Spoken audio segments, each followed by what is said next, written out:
Hi friends, నేను మీ doctor Swapna Chekkuri. Welcome to question and answer series. So ఇవాళటి question and answer సిరీస్లో first Deepti గారు అడుగుతున్నారు, బాయిల్ చేసిన రైస్ ఎంతైనా తినాలనిపిస్తుంది, అలా అనిపించడానికి రీజన్ ఏంటి ma'am, please reply me. Okay, so Deepti గారు, మనకి ఏంటంటే boiled rice, first of all white rice is purely like carbohydrates, అంటే హై అమౌంట్ ఆఫ్ కార్బోహైడ్రేట్స్ ఉంటుంది. సో అదేంటంటే టేస్టీగా ఉంటుంది, at the same time easily digestible. అంటే మనం ఎంత తిన్నా కానీ యూ కెన్ అకామిడేట్, అంటే తింటూనే ఉంటారు, ఎక్కువగా తీసుకుంటారు. వై? బికాజ్ అదేంటంటే టేస్టీ ఉంటుంది, స్వీట్గా ఉంటుంది, అండ్ మనకు కొంచెం రైస్తో సాటిస్ఫాక్షన్ అవ్వదు. సో మనం పొట్ట నిండుగా తినాలి అనుకుంటాము.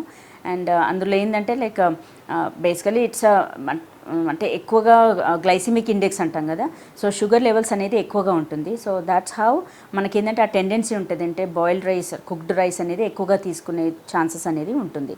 That's the reason. But as much as possible white rice కంటే కూడా మీరు బ్రౌన్ రైస్కి షిఫ్ట్ అవ్వడం better. Because brown rice even అది కూడా రైసే, కాకపోతే ఏంటంటే పైన థైమిన్ లేయర్ ఉంటుంది కదా, సో అది మనకు ప్రొటెక్షన్, అంటే B12 అవన్నీ కూడా ఉంటాయి. ప్లస్ ఆ బ్రౌన్ రైస్ ఏంటంటే మనకు కొంచెం తినంలోనే చాలు అన్న ఫీలింగ్, అంటే ఎర్లీ సెటైటీ, పొట్ట నిండుగా అనిపిస్తుంది కాబట్టి at least we can cut short అన్నట్టు. సో వైట్ రైస్తో కంపేర్ చేస్తే brown rice is better. And more over brown రైస్లో ఏంటంటే మనకు ఉన్న థైమిన్ లేయర్, దానివల్ల ఫైబర్ కూడా ఎక్కువగా ఉంటుంది, అండ్ కాన్స్టిపేషన్ అనేది కూడా అవాయిడ్ చేయగలుగుతాం. So always brown rice is better then white rice.